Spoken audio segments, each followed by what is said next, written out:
Welcome to Human Risk, a podcast dedicated to the understanding of human behaviour as a risk. Here's your host, Christian Hunt. Hello and welcome back to the Human Risk podcast. Now, this episode sees the return of a guest who has been on the show twice before. Professor Magda Osman first appeared in 2020 when she talked about behavioural interventions that failed. Then in 2021, she returned to talk about unconscious bias. There are links to both episodes in the show notes. And now she's back for a third time to share more of her fascinating research. Before I tell you what we're going to talk about, a brief introduction. Magda is a professor in basic and applied decision-making at the Centre for Science and Policy at the University of Cambridge and the visiting Professor of Policy Impact at Leeds Business School at the University of Leeds. And this time, she's returning to talk about some of her latest research. This is one of those episodes where we cover a lot of ground, and summarising what we talk about is pretty hard. In part because the conversation, as conversations often do, flows across a number of topics. So I've called the episode Compliance, Coercion and Competence. Compliance because we're exploring the challenges of policy making in the real world. It's one thing looking at the theory of how things should be regulated and public policy should be designed, but another to look at the realities of putting it into practice. Coercion because we look at the topic of free will. Do we have it? And if so, when?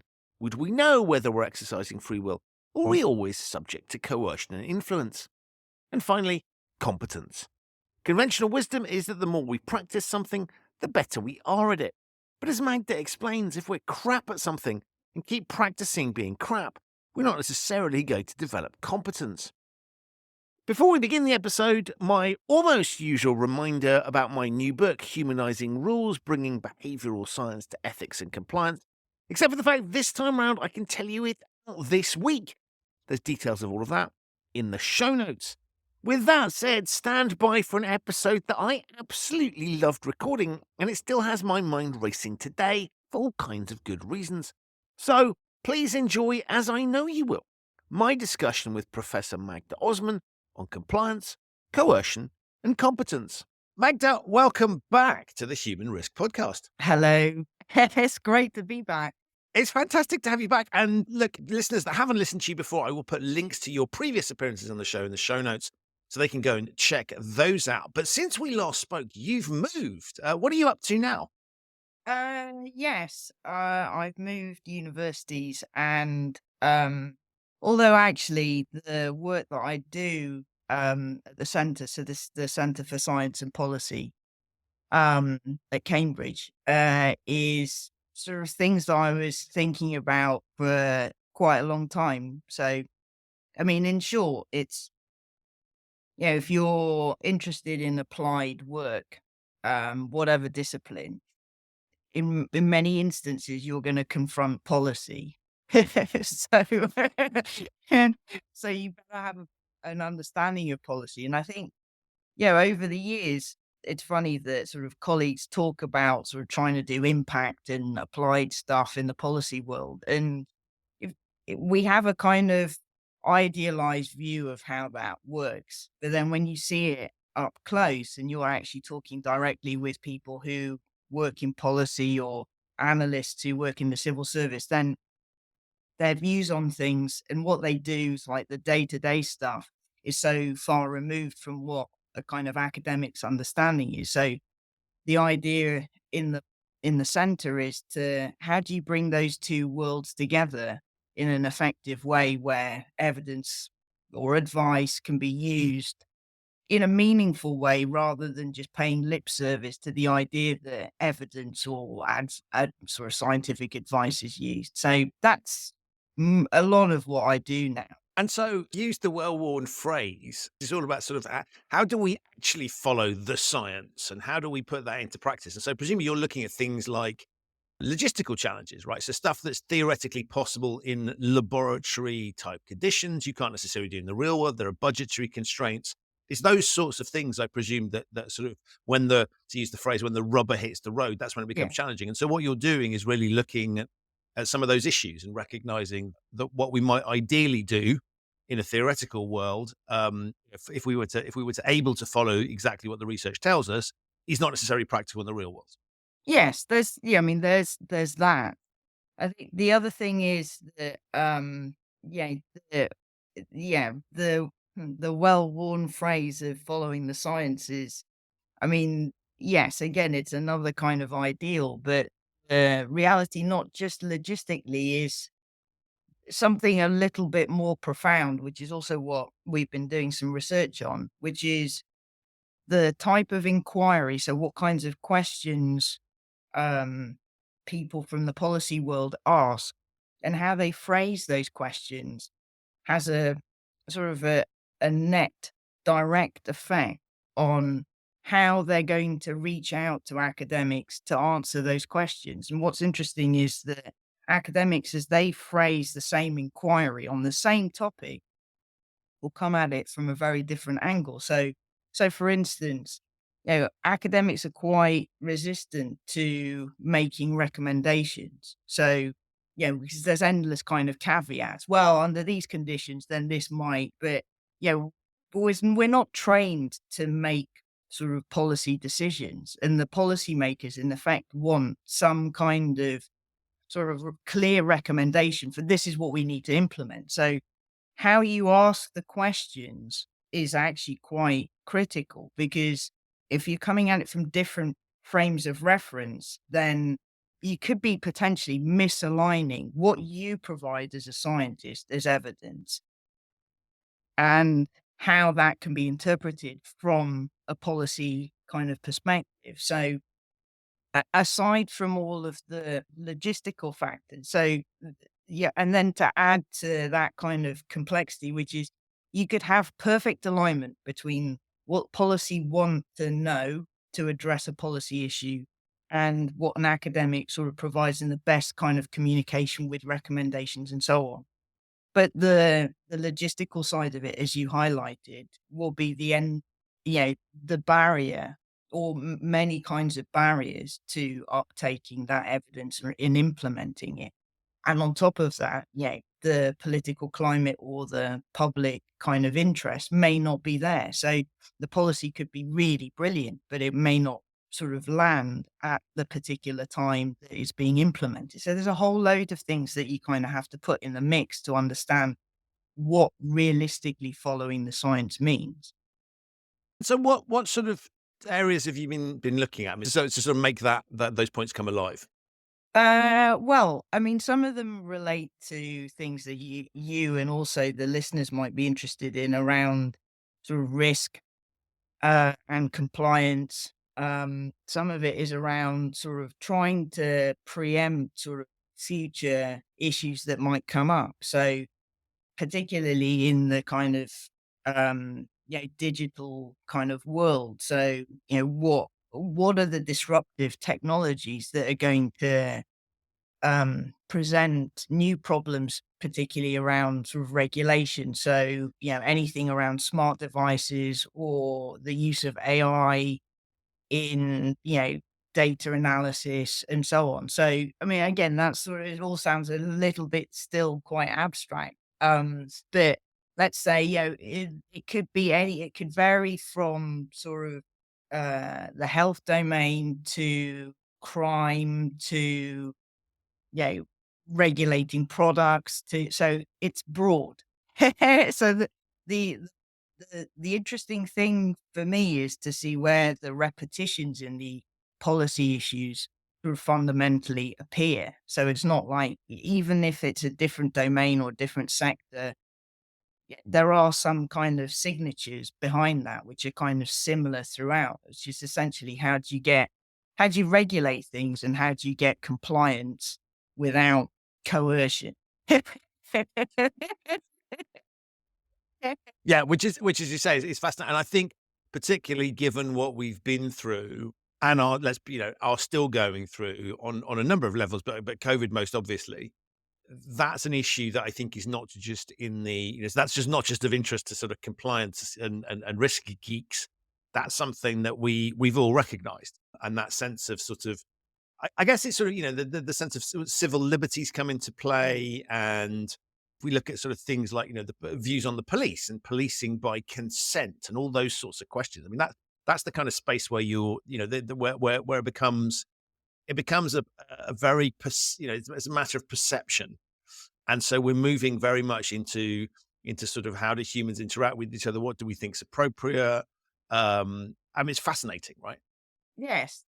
And then I think sort of potentially a useful segue into some of the stuff that I've been doing recently, which also is sort of follows on from previous work that we talked about on this podcast, is the, as you say, sort of the balance between what is sort of seems coercive, where it confronts what people, or where they may sort of feel like they're being coerced into something, versus situations where, there's no way of avoiding the fact that there are rules in place as a citizen that you have to comply with, but how you sort of change that and frame it in ways where people feel that they still have their own choice in matters still fundamentally matters as a human, because choice is essential to us. We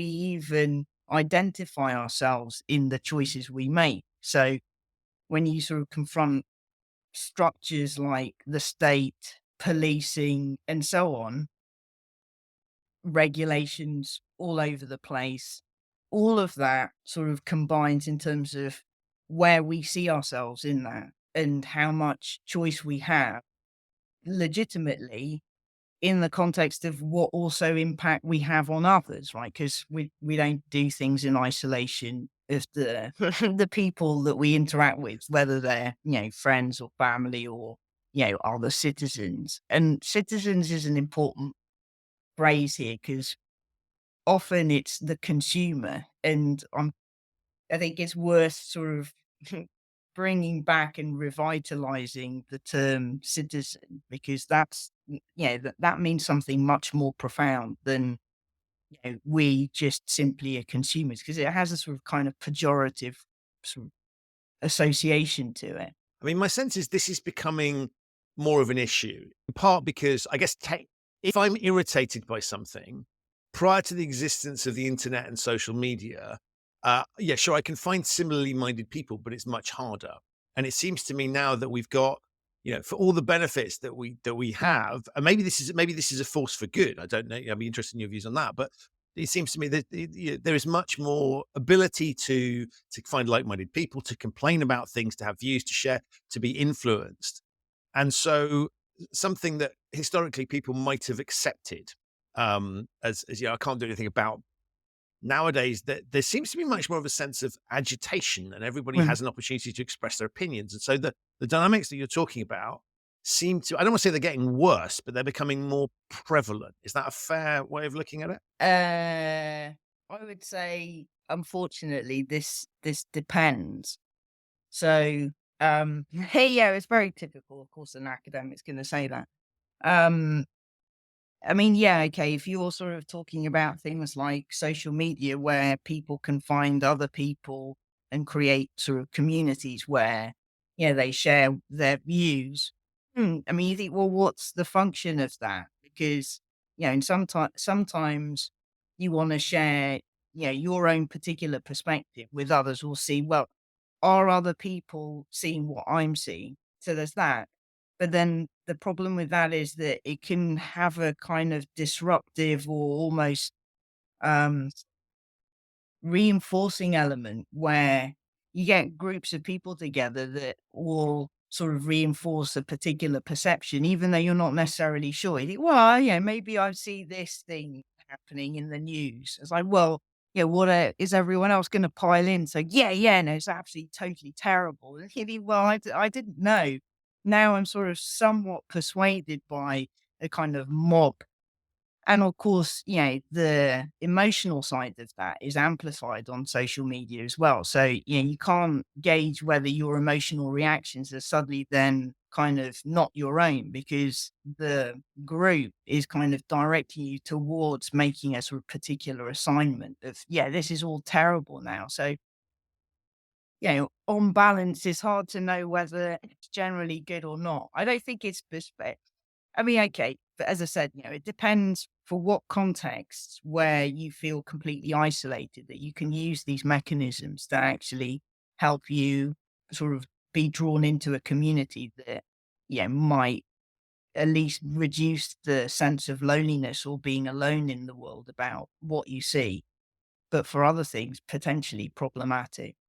And we're touching on an area that I know is of interest to you, which is this idea of free will. And we all like to think of ourselves as intelligent people, right? We can clearly that applies to listeners of this show. More thanks to the guest than the presenter, but nonetheless, right? So we're intelligent people. We have lots of information. We are capable of making our own minds up about things, and so that's something. And so you look at as part of your work is this idea of do we have free will or not? Can you talk a little bit around? If you're a philosopher or you're a psychologist, not just these two, but primarily these two kind of disciplines, then you can talk about, you know, the extent to which you have free will, free choice, and those two are slightly different things, very differently from what our day to day understanding of those things are. So you can create what is seen as you either have it or you don't. And then you sort of work through all of the different kind of philosophical ways in which you can characterize it, and whether that's, mm, it's true or not from a kind of philosophical position, or psychologically, you can sort of think about it from a materialist kind of point of view, which is, well, what goes on in terms of your neurochemistry, neurobiology, and so on, that means that you don't have choice, and you're unconscious and what it does. So there's that. So the interest for me is that while that can continue to play out, there's potentially more interesting things to be had from understanding what our folk general views are of these things. And once you get into that territory, then what you find is that actually people are somewhat uh, removed from all of these kind of high intellectual discussions. That doesn't mean to say that people themselves don't have intellectual, useful, interesting insights. It's just that it's somewhat misaligned with sort of the characterization of the problem from a kind of high sort of intellectual, academic, philosophical kind of position. So that's the vast majority of the work we've been doing is kind of saying, well, we'll just ignore what everyone else has been saying in terms of the kind of philosophy, psychology world, and then just ask people, just look at what people volunteer. If you ask them a particular question about, so in our case, this is what we did. So the very start of all of this was simply, we know that psychology might be used in some way to potentially manipulate us. Where do you think in your day to day lives that you get a sense that psychological techniques that could be used to sort of manipulate, either for good or bad, happen? And so we got these kind of amazing sort of descriptions that people gave because it was an open question. So and we didn't define anything. So based on your understanding, your interpretation of these concepts, what do you think is going on in terms of the different areas that psychology might be manipulating you? So that the starting point, and then you look at what the patterns are. So how often do particular themes keep coming up? So that was the first thing we did, and I can sort of talk a bit around that because we've now since followed that up. But the other thing around the free will issue is, um, if you look at, so there's the kind of one particular view is, well, if you're manipulated in any way, then you don't have any free choice. So these two things, so that in a sense, you'd expect that where you spot manipulation happening, you shouldn't have any free choice. But in any of the work that we've done, and actually some others as well, so we weren't the only ones to look into this, there's the correlation between these two things. So you'd expect that there's a negative correlation. The higher the level of manipulation going on, the lower the level of free choice. if you sort of look at it in terms of scale rather than just yes or no. We don't find that. So there's no, yeah, so the correlation overall between the amount of manipulation and the lack of free will um, isn't present, right? So it's there isn't a clear correlation between the two. So well, why is that? Why is it that even when people feel that they're being manipulated, they still have choice? So that's one of the things that we kind of find. So you think, well, then we have to drill down to the specific context in which the fact that these two things aren't correlated very well occurs. Like, so why is it that people still sort of don't see that these two things are necessarily correlated? Right? Is it that, yeah, and this is where you have to kind of bring back the kind of philosophy and psychology, which will say that, well, it's compatibility. So that is that even if you are being manipulated somehow or other, later in the chain, you still feel you have some kind of control in some way. And it might be because it's kind of a profound um, psychological need, or it could just be that actually people are much more nuanced in the way that they think about the particular scenarios where manipulation happens, in which case they can still identify their own level of free choice in that. Sorry, that's quite wordy. I always kind of wrap myself in knots actually when I talk to you about the work that you do, because that's sort of like because you're there's several layers to this, right? There's sort of what's going on, there's our perception of what's going on. And so I always sort of find myself listening to you and then scratching my head slightly and going, how do I even like begin to compute that piece? Because this is, it comes back to it's not objective, it's subjective. So that's quite hard to analyze. I mean, there's ways in which you can characterize it in a seemingly objective manner. So that, yeah, let's take something sort of quite concrete. It's not something that we looked at necessarily, although actually some people volunteered these kinds of examples. So habit is a good example that some people kind of referred to. In that, when we asked them the question in the open question, this was an example that they would give. So, habit sort of might drive you to just before you leave the room, you switch the light off. See, well, in an objective sense, you can you could set the situation and say, well, the there is a necessity if you care about sort of not wasting energy that you switch the light off when you leave a room, right? Because if you're not there, you don't need it. Right? So you can start decomposing it in that way. But then so from a psychological perspective, you could also go, well, you've overlearned in theory the relationship between leaving a room and switching the light off, that it becomes, as some people might refer to it, as automatic. And so is it, well, the extent to which you're conscious of that is somewhat low, because you don't need to be so kind of vigilant and direct your attention to just switching the light off. You might do afterwards. I can't remember whether I switched the light off or not. But at the time when you leave, so from an so you say, well, what's objective? I mean, to the extent that you can measure these things and look at them from a kind of impartial eye, you could say there's lots of ways in which you can characterize that situation, either from a psychological or physical perspective, or from the point of view of economics, even. Like, you can decompose in terms of what's the utility and so on, right? So that it's not like these things are completely devoid of, some kind of objective sort of assessment.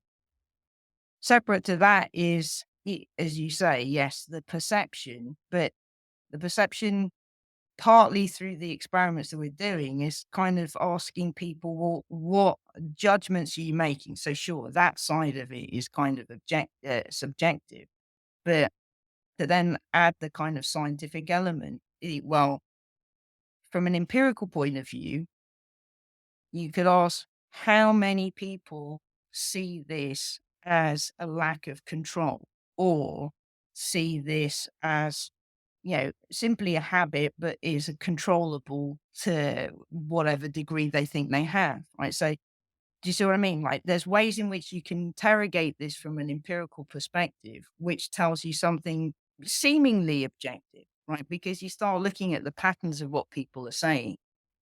Are they perceiving things in a certain way? In which case you say, well, that tells you something about the psychology of how you interpret these things. It's not this is fundamentally a subjective experience, but it's one that can be translated in ways that tells you Right. something basic about what's going on, which is somewhat objective. Does that make sense? Yes. Yeah. And as you were talking, it's like I'm intrigued. How does this impact you as a citizen, for want of a better phrase, right? Because I would imagine that you can't really leave your work at work, right? This is going to be on your mind, and that's a good thing, right? Because you're passionate about what you do and you're driven by curiosity.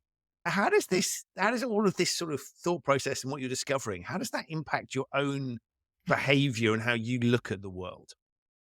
I mean, I think this is generally a sort of preserve of psychologists anyway, because, every so often throughout sort of the career, people sort of say, well, but actually in relation to decision making, because it's another area that I study, which is, or how do you understand your own decision making? Or, how can you help people make decisions like you make decisions? Because presumably as an expert, you should be able You're to really make, good at this. better decisions than everybody else. Well, but, and that's an interesting point, which is, um, I mean, yes, I tried to sort of practice what I preach, in terms of the stages in which you make a decision, how you survey the options and assign values and so on.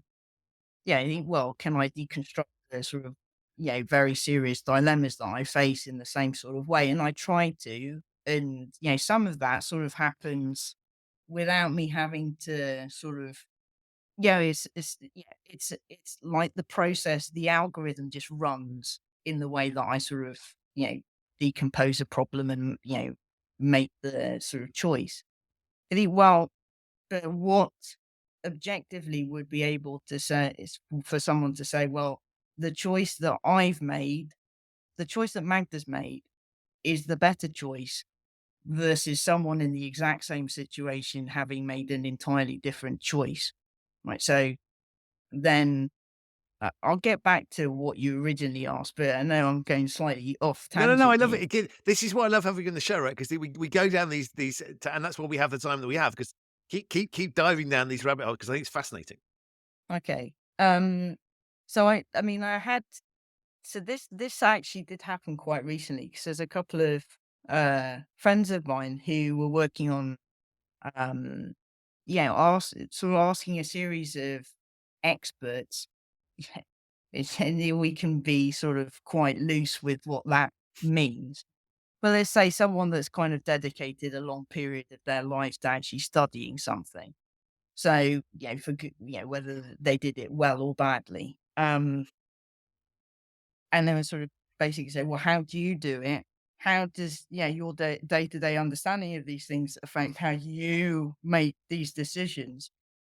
And presumably you make better ones because, you're expert. Well, so my answer to them was, well, to the extent that, someone could say, um, what values does that person have? Right. So if I want to try and, build in an exercise regime into my life, then well, what am I doing to do that?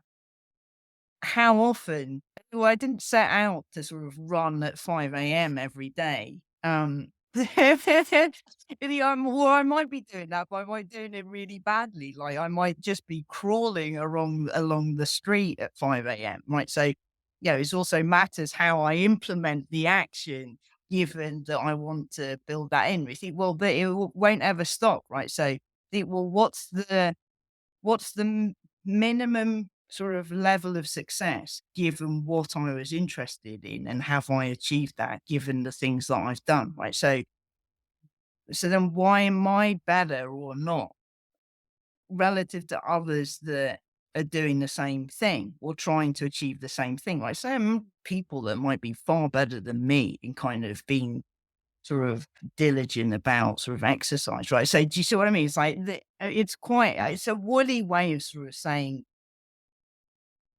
the is the process by which I make a decision, or is the process of understanding free will or my own free choice, yeah, significantly better as a result of having spent rather a lot of time thinking about these things? Well, maybe, but I just think about it a bit more because I'm employed to do that. So really, well, it's the the reason why I say the underlying sort of signature to all of this is, and what I'm driven by is that and I think this is where we sort of forget this, or at least, the way the sort of culture's going at the moment, it might sort of present these problems where we're more isolated as groups, or the divisions are being kind of reinforced, where the raison d'etre from the very start, from when I was studying psychology till now, is what are the core fundamental things that relate every single person on the planet? I say that to me seems to be the most significant thing that matters to me, and also what matters in terms of how I to understand my own life and how I behave and think and so on, and everyone else that I'm kind of running experiments on and so on. So there has to be something that fundamentally relates all of us, and the idea is to show that rather than just keep finding potential differences between people. Which, even if I try to, it's that the research that I do seems to not show that. I want to just take you back to something that I found really, really interesting, which is your point about if we do something a lot, doesn't mean we'll be good at it. That runs contrary to a very popular, the sort of the Malcolm Gladwell, the 10,000 hours thing. If you were to look on LinkedIn, and I'm not suggesting that everything on LinkedIn is high quality by any stretch of the imagination, but if you go there, you would get a message that said very quick, persistence, consistency, keep doing it, and you will get better at it. And interestingly, what you said, and I've got visions of you crawling the streets of Cambridge at 5 a.m. in a good, right, in the temperature. And of course, there's no one around to see you at 5 a.m. So there's not going to be any sort of social pressures or critique. But I think that's really interesting, this idea that just because we do something a lot doesn't mean that we are good at it. And I think what that seems to me to run contrary to this popular belief, partly because I think there's an aspirational thing that says, well, as long as you apply yourself enough to something, you will succeed and you'll be better, Mm, right? And that's a good motivating factor. Because if we thought I'm always going to be crap at this, right, you'd never start to do anything. yeah. But there is something interesting in what you're saying. As soon as you said it, I was like, that's really fascinating, because I believe this story about the more you do something, the better you'll get. But it makes perfect sense the way you articulate it, right? Because if you do something badly, doubling down on the crap way of doing something Yeah. doesn't improve it. But I'm just interested in that because that's not the prevalent narrative. Well, yeah, not that I particularly want to give Malcolm Gladwell his due, but just because there's things about what he does and his work which I don't, I don't particularly rate, but not that he'll care. As I'm quite a minnow in the kind of general scheme of things. But if Um, you work harder enough, you'll be good at it. And then yeah, right, yeah, quite. Uh, So, but to give him his dues, what he's getting at is essentially the work that's been done over a quite long period of time, which is what does it take to sort of achieve a certain level of expertise, right? So if you're trying to play the violin, or you're work in an art gallery and you want to sort of detect fakes from genuine pieces of art, there's a certain number of kind of hours that you have to put in or days of training to be at a kind of level of expert that, most others can't achieve, or, in medicine or wherever else.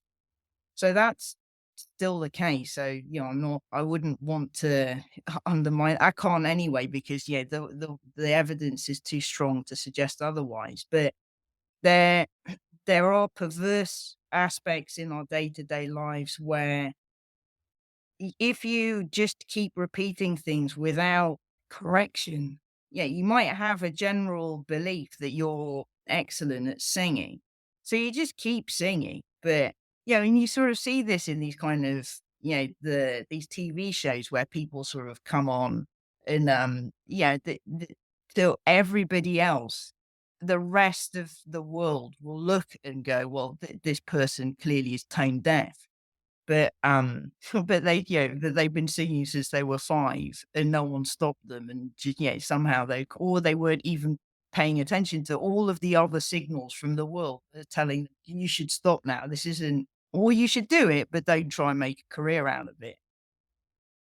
Although, that said, there are plenty of people that have made a career out of just not being that good. So, there's a the issue here is the degree to which you can self-correct based on accurate signals that you can interpret, right? So I could get up and run, or I could get up or go to the gym or whatever else, or train to do something. But if there's no external factors that will say, well, or you're completely ignoring the physical signals that indicate that you're just not achieving what you'd set out, but you're still sort of repeating them, then yeah, of course, then there's plenty of kind of examples we can all call to mind where that happens. You're just sort of completely, well, and socially, right? So in social situations where you keep doing the same thing, or in dating situations, it isn't. So that's where you do repeat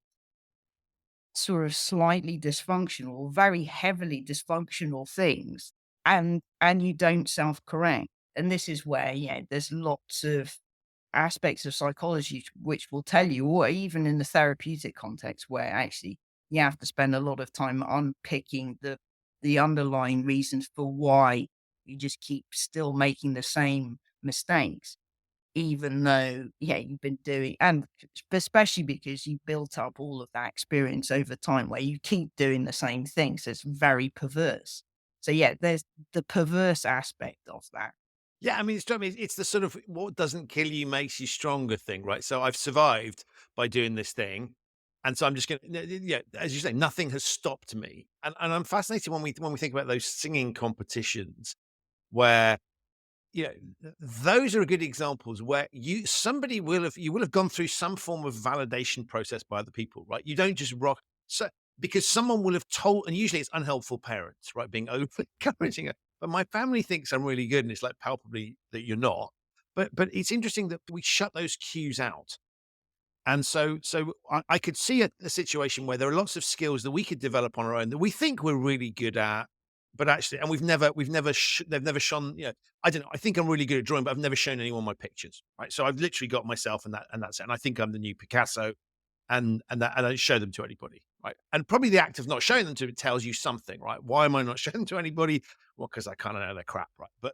But there is that interesting. We can shut out those Yes. social pressures, which I guess, in very simple terms, is sort of Mother Nature's risk management, right? The Yes. reason we need other people to look at us is because we don't think too carefully about what we're doing, because we're biased, to put it very simply. Well, the yes. I mean, so I here's where I think it can be worrying, um, to kind of social cultural level, which is that,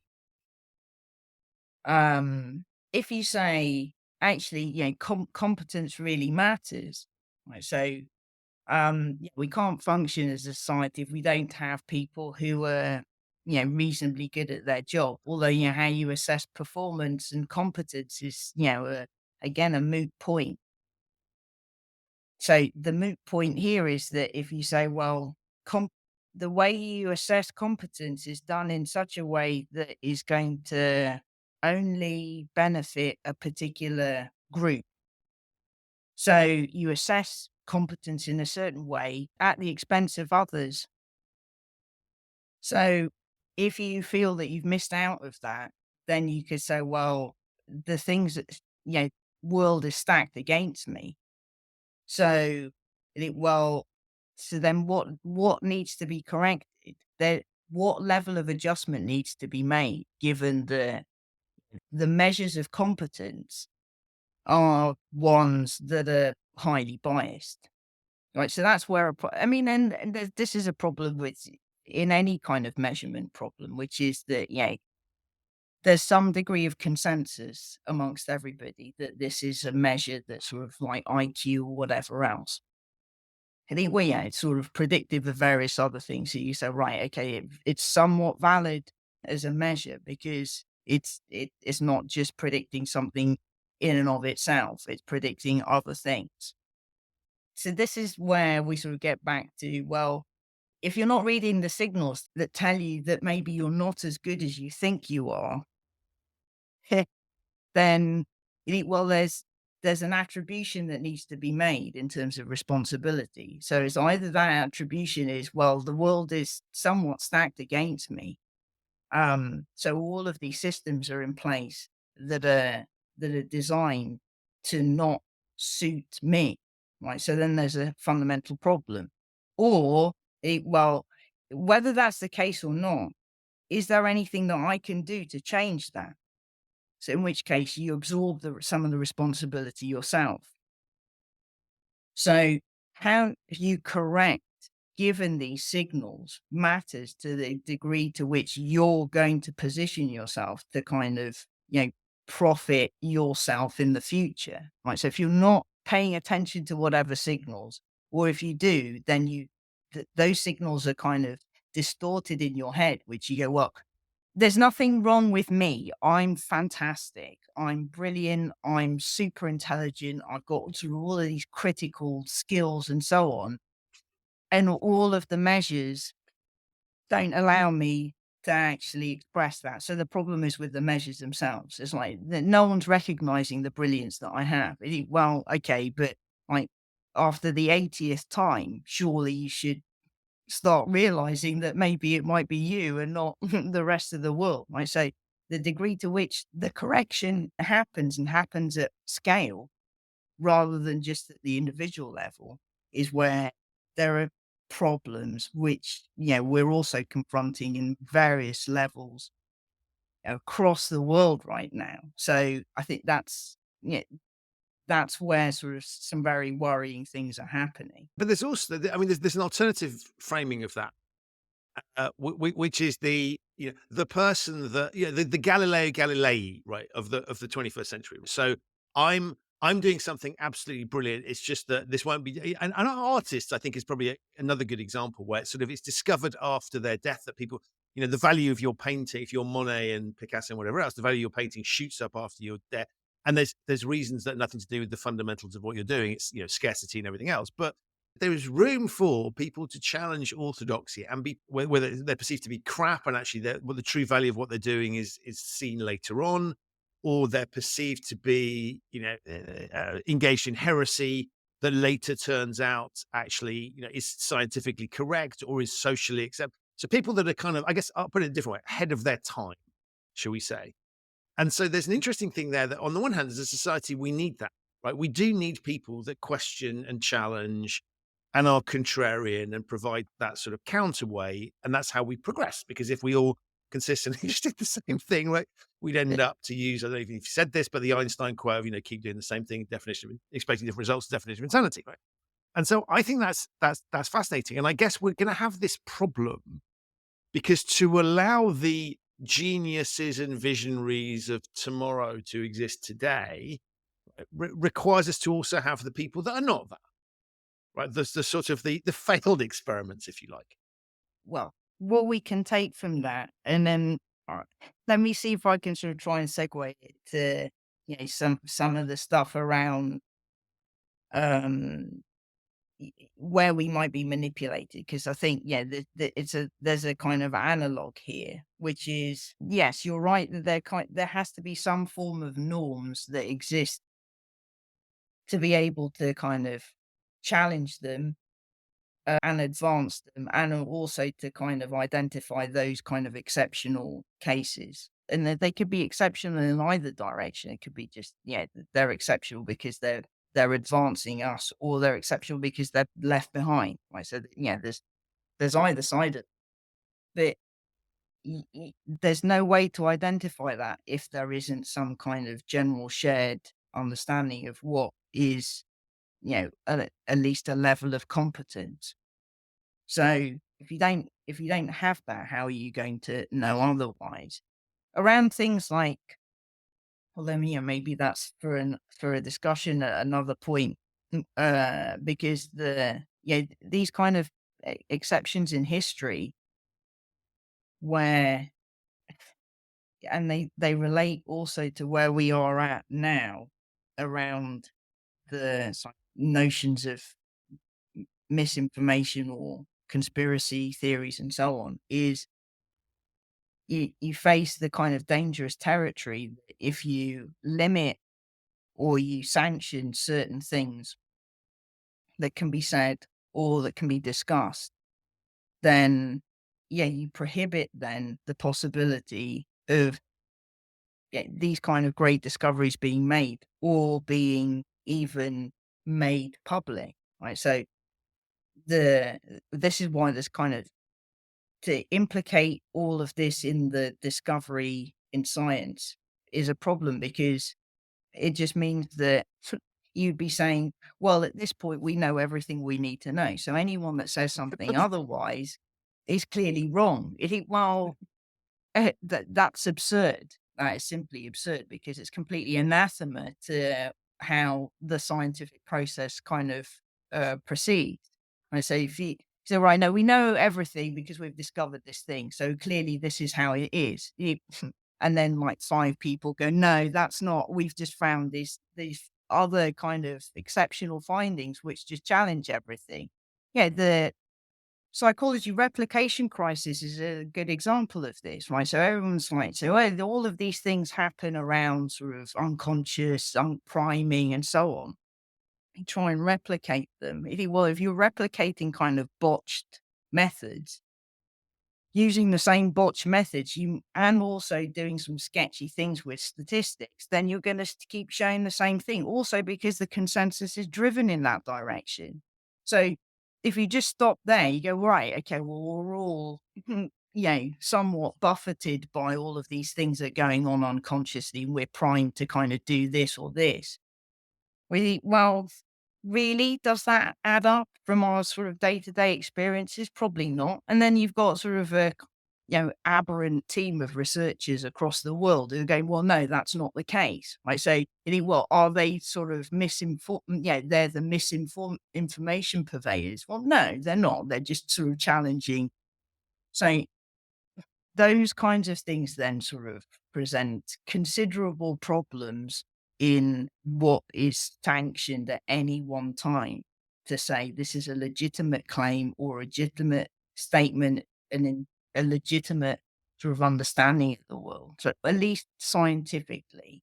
Jumping around a bit now, but I want to go back to the spending lots of time on things doesn't necessarily mean you're good at it. You were saying that all your research is pointing to the fact that people aren't different. And I immediately, my mind started to race around sort of, topics like racism, and in a polarized world where we're pointing out differences between people and othering and all those sorts of things. Actually, what you were driving at, I think, was to say, actually, what your research is pointing towards is what I think is a logical conclusion, right? Is that we are all similar.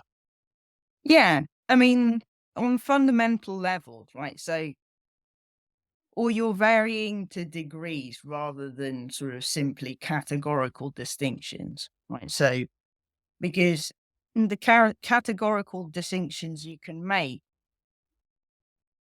have to be ones that sort of bear out in the world, right? So you could carve up the distinctions between people on the basis of, do people wear socks or not? You think, well, maybe, there's a sort of small proportion that don't wear socks when it's cold, right? Let's say, everyone in theory should wear, or, generally tends to wear socks when it's cold. I'm not talking about the countries where it'd be completely absurd to wear socks when it's like 40-degree heat, right? Unless there was sort of like some other physiological reason why you needed to. See, well, okay, well, does this look like a meaningful distinction in order to predict other things, right? So that's essentially part of. I don't want to trivialize the real serious problems that we face sort of culturally and socially about, carving up, yeah, these protected characteristics and what they tell us, and Mhm. the legitimate reasons for why one might sort of want to sort of adjust for some things. But if you, so the point here is that you create a, qu- a qualitative difference based on sort of categories, then you have to be damn sure that they are there, right? So, and you could make it arbitrarily on the basis of, something trivial like sock wearing, right? So, the if you found enough measures that you created in a way, you could find those differences. Well, there's a difference in intelligence or personality or whatever other stuff. Yeah, how people interact socially depending on, what color socks they wear or whatever. So, but that's because the idea would be you look for a particular difference. Now, it might be that, because of a certain bias that I have. So in this case, what I mean by bias is that I tilt towards, or I weight the value of looking for similarities rather than differences. And that was the case from very early on when I was kind of doing work because of the kind of fast, slow distinction, the conscious, unconscious. Well, no, that doesn't sort of say, if you're looking for those hard and fast distinctions, then there's a vast sort of amount of work that sort of suggested that that was the case. But if you look under the hood, you think, well, actually, those things start falling apart as hard and fast distinctions. They don't. These things are blurred, much more related than they are distinct. So, that's just played out in lots of other ways. So, in the research that we're looking at around this kind of relationship between the level of manipulation and the amount of free choice that you have. I mean, so level is the, key term here because we're looking at gradations of that. We could just have set the whole thing up and just said, are you manipulated or not? So you make it categorical. Do you have free choice or not? And make that categorical and go, well, look, these things are sort of hard and fast distinctions. Well, and you could even statistically reorganize everything that we found according to some categorical distinction. That said, on top of that, the fact that, and this is the work that we've done recently, is we reran the same thing. So the intuition was, if these things are sort of seemingly universal, right? So even people vary in terms of the context they volunteer, where they think manipulation is going on. But the relationships between them and how people perceive them across age, gender, level of education, level of religiosity, political affiliation, broadly the same, right? So people will see and judge these things broadly the same way, regardless of all of these other kind of group differences. Well, we thought, well, we ran this before, the world sort of quite radically changed over the last few years. So we thought, well, we'll run them again, run this study again. And we did this sort of across continent. So it's like globally. And what you find is the number of the proportion of people that, so this is now over 1,000 people that we ran. And the original study was like 400 or so. The proportion of people that say, sort of advertising or social media or so on, are kind of manipulative in some sense. And that, has more or less sort of some influence on free choice. is the same, and it doesn't vary by country, age, gender, religion, and so on. Right. So even if you wanted to find differences, statistically also the differences aren't there. Right. So there's more things that people have in common in where they perceive these manipulative tactics being used than different. So that has to tell you something about the kind of universal perceptions people have. Yes, it's subjective, but it seems like there's something out there that's telling you. Like, so the objective element is these recurring patterns exist in the world as we see them, and they're somewhat stable. So there's something in there that isn't just.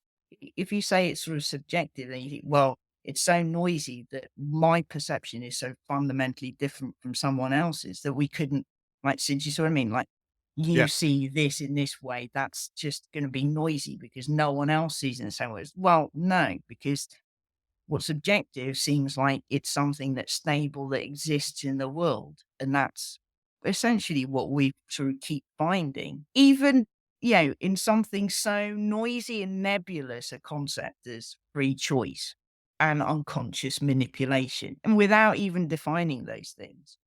Wow. I'm just as ever, right? You've just got my mind racing, which is the biggest compliment I can, in a good way, right? Not in a kind of what the hell she's talking about, but in a like, let me think about what that means. And so I'm just conscious of time and want to make sure that I kind of capture what's your focus going forward. I mean, what are you looking at now? And what's the next bit? Because you strike me as being someone, and I know all academics will say this, right? That they're driven by their curiosity and whatever. But you genuinely strike me as being someone who's a bit of a free spirit and who has a need to understand and know things, and you won't stop asking questions, and you strike me as being. I know there are constraints on you, right? You can't just do what the hell you want, but you'll drive that agenda in a way, and I'm really interested to know where your curious mind is taking you next. Well, there's two things. One is, um, the further pursuing this work around what are folk. I mean, it's unfortunate that folk is also seen as a kind of pejorative term. I don't see it that way at all. Like, so I think that the general day-to-day beliefs and experiences that people have and how they perceive them around such fuzzy concepts like the unconscious manipulation, control, free will, and so on. I think that I'm I and my colleague Christos at UCL uh, going to continue looking at what people are saying as a way to use that to further psychologists' understanding of the same concepts. Right. So it's the other way around. It's like that sometimes there's an imposition as an expert to say that this is how things are. When actually, in effect, what we're doing is crowdsourcing psychological kind of theory. I think there's something in that, and I think there's something also rewarding about that from a kind of human dignity point of view, which is you all, from a lens of psychologists, have a lot more to say back to psychologists in terms of understanding the day-to-day concepts that we deal with to interpret our own behaviors, right? So that's still something that needs a lot more work, just because it's so rich. And it's effortful because we're asking people what they think unconstrained, right? So to try to preserve what people are saying in a way that sort of best represents what's out there rather than sort of imposing is quite tricky. And then the other side, which we sort of touched on, which I think we'll probably talk about another time, is unsurprisingly the same issues will no doubt apply.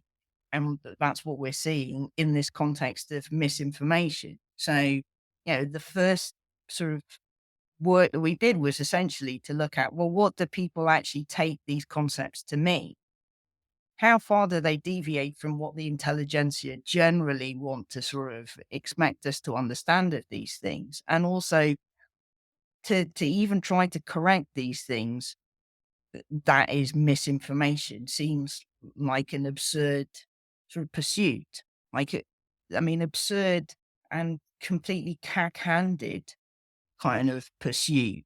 Once you start thinking about or some of the things that we've already talked about today, so maybe save that for another time. Wow. I love both of those. As ever, have a standing invite to come and talk. And I think what's really interesting is that you are. I mean, these are difficult issues, right? And it's challenging to think about one that the subject and I guess what you might find because you are in what you're doing challenging orthodoxy. And that's the point of it, right? It's like we're Yeah. not just sort of confirming what we already know. There's like let's go find some new stuff. But it's what do we do with that?